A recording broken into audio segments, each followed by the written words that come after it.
est la plus adaptée à votre entreprise. Structure juridique est la plus adaptée à votre entreprise. Nous voyons SARL, une société à responsabilité limitée. SAS, une société par action simplifiée.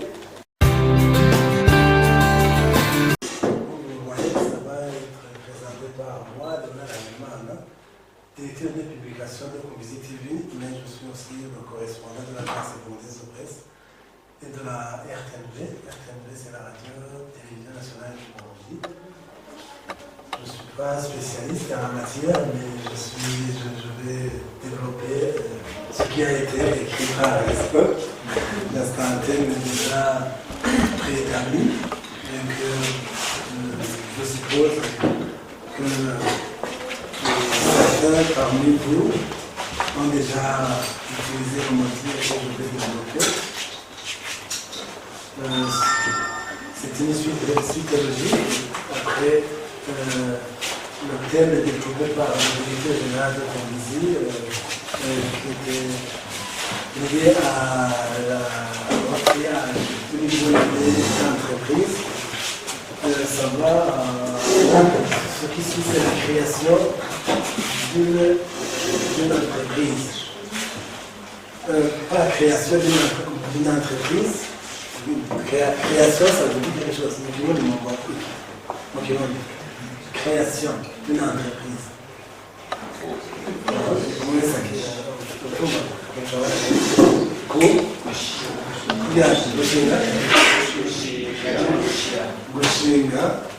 Gushyiraho gutangaza iki umugambi ushyira hamwe iki navuze ngo urwego rwitwa kwishyiriraho akazi igikorwa entreprise. Numva rero ko umwumvise création d'une entreprise, voilà, une entreprise plurielle d'une entreprise plurielle. Mu bwinshi numva des entreprises. Nukuvuga imigambi ibikorwa biratandukanye, ni byinshi kandi igikorwa cyose kirisa. Nicyo gituma kandi bayangiza cyo kuryoshya ibirori, mwabonye ko ngaha hari abantu benshi. Rero nibaza ko n'igihe niba ibyo yavuze ko yifuza kuba umu entrepreneur, kandi n'ubundi ari inyuma yavuze ko ari umunyeshuri kandi nawe nyine yifuza kuba entrepreneur. Abo nibo numva kumenya tugira dutangure tuduga, abandi bose baje bari ku kivi. Ni pour renforcer les capacités par rapport à la création d'une entreprise. La création d'une entreprise, ça fait référence à l'ensemble des démarches et actions entreprises pour donner naissance à une nouvelle entité économique. Nous avons ari ibyo byose uteza gushyira hamwe imyiteguro ugira kugira ngo hashobore kuvuka igikorwa gishasha mu by'ubutunzi bwawe. Une nouvelle entité économique. Entité économique. Nous avons ko ugiye kwitunganya mu by'ubutunzi kandi ugiye utanguye bishasha mu buzima bwawe. Ibyo bisaba iki? Bisaba ko habaho gushyiraho ibintu bitandukanye. Hariho ibyo uraba mu bijyanye n'amategeko, structure juridique, ugatunganya rero n'ibintu bijyanye na ibi bita plan d'affaires, ukaraba mbega nzobikora gute, nzobikorwa gute, nimba ari ibihe gukora ubworozi bw'inkoko, ubworozi bw'ingurube, n'ibihe gushyiraho ikinyamakuru, nzobikora gute, plan d'affaires nzobikora gute, ugatunganya ibisabwa byose kugira ngo bishoboke ko worora kuko umugambi ugeza gushira mu ngiro. Hariho n'ibindi uteza kwiyumvira kandi uratunganya niba mu buryo bw'amafaranga bukenewe uzubukurahe l'obtention des financements nécessaires uzubukurahe uzokwitura COPEC uzokwitura ya banki y'u Rwanda uzokwitura ya banki y'abakenyezi uburyo bukenewe uzubukurahe ukavuga uti ndabufise cyane ndabufise ndazi aho bumva ibikenewe kugira ngo buboneke n'ibi utabizi hariho ababizi uteza kwitura mugabo ukitunganya ukavuga uti je me prépare à la création d'une entreprise inyuma yaho uca ukora recrutement du personnel uzovyikorana uwo mugambi urashobora kuwikorana ntawikorana wenyine ukuboko kumwe kuriya nari kugirande ntikwimara uburyo ntikwimara uburyo ucurukurika ucurondera abakozi abantu muzobifashanya kugira ngo umugambi ushobore kuja mu ngiro hariho kandi ikindi giteza gukorwa hariho l'enregistrement auprès des autorités compétentes ukagenda ukandikisha umugambi wawe mu nzego zibifitiye uburenganzira izo nazo ni nk'izi umugambi wawe ushobora kuwandikisha ni murahazi amaze gukora imigambi ni niyo tubwire hariho yego babwire ADB ni iki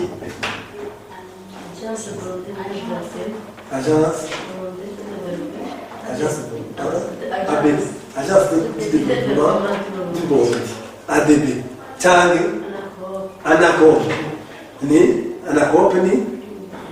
agence nationale des coopératives aho ukamenya mbega ni hehe n'izihe nzego zifitiye uburenganzira amakompetence ububasha bwo kwanjisira imigambi na bene aho hariho kandi la mise en place des opérations commerciales izi ni nk'izihe twibutse la mise en place des opérations commerciales iki kirakomeye muri création la mise en place des opérations commerciales mwumviki opération commerciale urumva icyo numva cyo numvamo kugira iki ushobora kuba ufise konte bancaire hariho kandi n'iki une opération commerciale illuminée des points de vente za produits iwanyu ntibaza cyane ibindi la mise en place des opérations commerciales je vais appeler mon office nous c'est la Kevin de Yifuza registre de commerce et qui est NIF nibyo bita les opérations commerciales ukaba uzifise kugira ngo ube wemerewe ko umugambi wawe no kuwucuruza ushobora kugira hano gucuruza les produits zivuyemo niho uba ufise entreprise et tout ce qui est nécessaire qui est la plus adaptée à votre entreprise structure juridique la plus adaptée à votre entreprise nous voyons SARL, une société à responsabilité limitée. SAS, une société par action simplifiée. Auto-entrepreneur. Oui,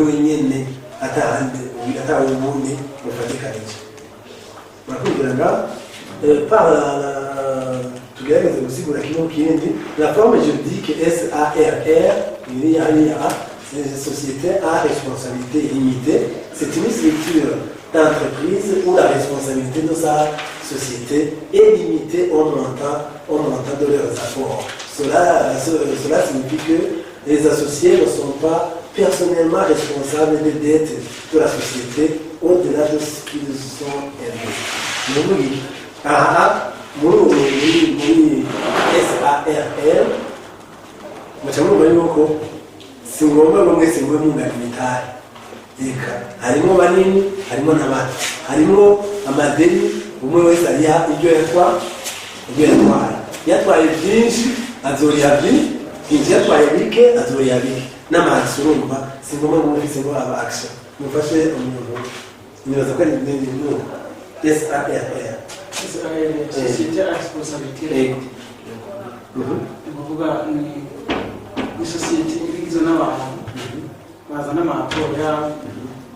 hanyuma umugabo bobo ku maporo bawe washize hamwe haba hariho limite kuvuga abantu bose ntibagira ingufu zingana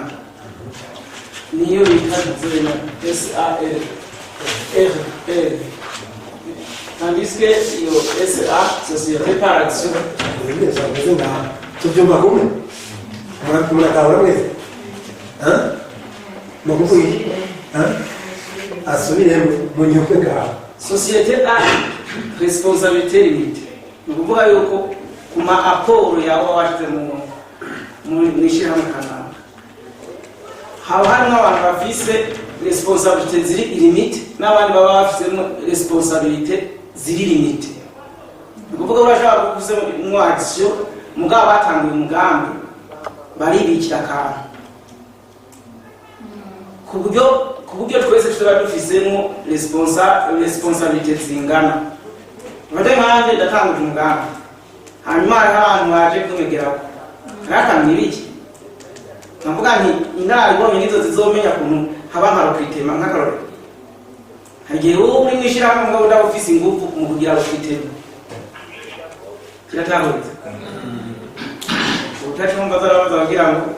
ni ukwigisha dufate n'akarore nimba turi bo muri koperative urayitanguje natwe turaraje dufate nk'imitahe nimba tuvuye tumutangwe tugire 10,000 nibaza ko twese tuzodufata izo 10,000 urumva ziri non il y a une différence entre la société et la coopérative. La coopérative abantu bose baba bafise ingufu zimwe ni ukuvuga bazana imitahe ingana n'ijambo ni rimwe urumva une personne a une muga dans une société dufate nk'uruvimax yatanguje société yiwe ya ruvimax sinzi bari ngaha imba itanguje azana imitahe yiwe hari igihe haza abandi we ko watanguje iki gikorwa reka natwe tubuze kugira ngo nihaba kugabura amadividande afe de la période wewe no afise ijambo kuko niwe wayitanguje mugabo abandi baza nk'ingurukizi bazana amapara yabo n'amahera yabo afe de la période bakagabura zero repas mugabo wewe yatanguje umugambi agumari osome yabo bandi baje mu kumusaba mugabo coopérative muja hamwe n'abantu bimvikana tutangure coopérative hanyuma ayisita mugabura mwese mwavugana muti uwatwara ibi n'uwatwara ibi n'uwatwara ibi nta usumba uwundi muri coopérative bose barangana ndavuga ari iki abantu mushobora gukorana kugira ngo ibintu byawe bigende neza partenariat ukavuga ngo jewe kugira ngo bigende neza burya Comedy TV ABP RTMB barashobora kudufasha muri marketing communication bakabwira tukabariha amafaranga bararisha mugabo arafuruka mugabo ayinjira yigwiza kenshi ukiyumvira mbega tubigize publicité y'ibintu byacu abantu benshi bakabimenya niba biza kuguha niwihorera ugakora sawa bikore uzubirya bikore mugabo uzubirya navyo ni bikore uzubirya none muteza kwibwe mukajana n'ibintu ubona mudandaza w'ikijuju nta entrepreneur w'ikijuju aba nukoresha ubwenge bwinshi kandi byo gukora n'ibyi byinshi n'agahungu by'Imana yakoresheje kandi hatahana amafaranga atayatahanye n'umunsi wa gatandatu azongera mu mvugo w'umuntu hanyuma wate kubishyira ibintu bya entreprise zabo évolution technologique qui pourrait être exploitée naho mumbiki nk'akarorero dufata uruhu rw'imishatsi aho nibaza imyaka 3 iheze equipment yakoresha ndibaza zigenda ziratera imbere nimba ari y'umutsi imishatsi usanga hari y'umutsi wa 15 minutes usanga hari y'umutsi wa 5 minutes donc pour améliorer le service il y a y'umutsi wa 10 minutes akiri kurakaza rya 5 minutes iramerera serivisi ko iriko iraba rapide akarorero n'akandi karori ngo byarisha bavuze ko yaba yafotoye yarafotoye kamera n'akambari kangana gutya gatorisa kandi agafashe niba menya ko ari gafoto hanyuma zigaca zimara igihe zitaraza akazogaragara igiye koza hanyuma zimwe zigapfa izindi n'urubuga rugora yakora tambekema ubu mu nyuma arazana kamera apareye ifoto imeze neza buke mugabo abona hariya baza apareye ifoto bose barazifise acazana nimerike ikimwe amafoto ubwo nyene naho nyene ndabona naje nani wose ubageze muri kamera ndayifise ubona reka kora wewe siko wayaba nous pouvons il faut saisir des opportunités technologiques qui pourraient être exploitées. Mujya nawe nyene burya ariko ari baramaze gaye kuvyiyumvira ngene bamukura kuri marché kuko baramaze kubona iyo mukuru w'igihugu aje si bose bafotora nshobora gufata kakamare kari yakurya ngo uje gufotora kwezi ini kumwe ahandi haba hari abantu benshi bariki afotora amadrone hali atayiroze naza kwemwatsa bariko barakenya kubya ahantu tuzoba turi muri sharera koko ya kamera yiwe n'izindi atozi yindi kamera ubu ari kamera yo biteye ubwoba nawe yenda yibonye aca barakenya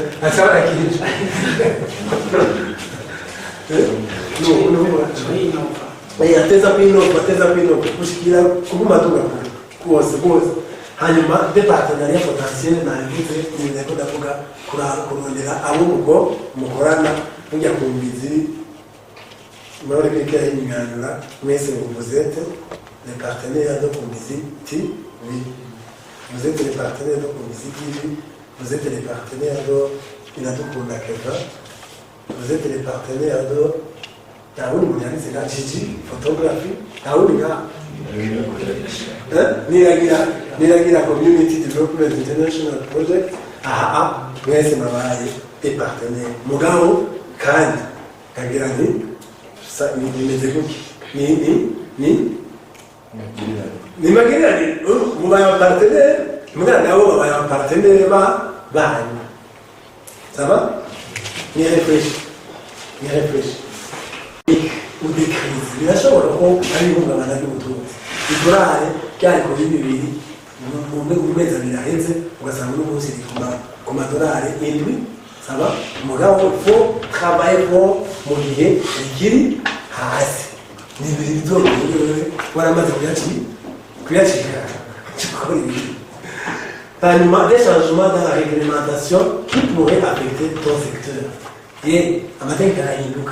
amategeko arahinduka ibyo rero wumva ni ukubyitegurira nabyo mu gukora ugakora cyane kugira bihinduke ubutunzi bwawe buba bwamaze kuduga kuko wajya burya iyo wamaze gushika hejuru biragoye ko uja mu bantu bashobora kuryama utomamfanyite byihuta ugakora cyane des risques liés à la réputation ou à la cybersécurité. Hariho risque ugasanga entreprise yawe arayagije kwiba abanywanyi yabayeho imiterere rero turayikunda cyane usaba n'undi bose kubara ibintu kandi hanyuma mu nyuma haragutse ibintu ngo rero wumva amayinite yashyizeho usanga yagiye ngo rero wumva amakonegisiyo ni zero urumva reputasiyo yayo irononeka urabyumva ugahita wumva rero ya entreprise yari ivumye rwose mu myaka iheze abantu bose bayivuyemo n'uturiniteje bahora bacishayo bayivuye bagacisha muri ubuvisi zimwe ingene rigenda iringora bahora bakitigiye abantu n'inzego zo hejuru kugira ngo waba ariwe mukorana amaserivisi ukaronda ibitari bike inyungu zivuye mu majyanye na serivisi mugabo kubera la réputation yawe yabaye perturbée cyangwa hakozwe n'ibintu bibi urabona ko usanga abakuye kw'icyizere mbere bavuze bati iryo shyirahamwe ugara iyo entreprise ugara waba uri mu nzego yari hejuru abarundi bose bati yatunzwe n'umusuma bwaba byavuye kubera ubusuma ya koperative y'imishatsi bwaba muri mu nzego bati bayi turavanye gore numvise ibyo bintu izo ni imenasi zikaze uteza kwama gukorera entreprise yanjye itegerezwa kwama imeze neza ihagaze neza nicyo gituma ifise chef d'entreprise honnête chef d'entreprise compétent chef d'entreprise mwavyumvise compétent intelligent ashoboye adashoboye mubikora muramukina cyber security cyangwa ko uteza gukingira ibintu byawe mu biri mu mashini biri electronique mwabagize wewe watubwiye ibyo wize uteza gukingira utabikingira barabipirata babipirase ni ngora mwakuriki non il faut avoir un plan d'action utiliser l'analyse pour créer un plan stratégique en exploitant tes forces et opportunités tout en minimisant tes faiblesses et menaces. La ingene ugabanya cyane faiblesse ugabanya cyane ibihanze entreprise ubigabanya bibe bike bishoboka kuko biragoye ko bibura faiblesse force nazibona mugabo faiblesse nazo nitugenda utorera umuti mu manama menace nitugenda utorera umuti mu manama kandi na force inguvu urazirenforce nicyo gituma haba renforcement de capacité umuntu mukiyugara inguvu zikaguma ari inguvu faiblesse zikaheza zikabura ikibanza menace ziragabanuka cyane mugabo kandi mwaba mwiteze ko zitabura menace ikabura nicyo gituma no mu gihugu usanga haba hariho inzego z'umutekano n'aho haba hari amahoro n'umutekano mu gihugu inzego z'umutekano ntizisinziriye kubera ko menace zaba zihari ntizigeze ahantu je vous remercie infiniment pour votre aimable écoute.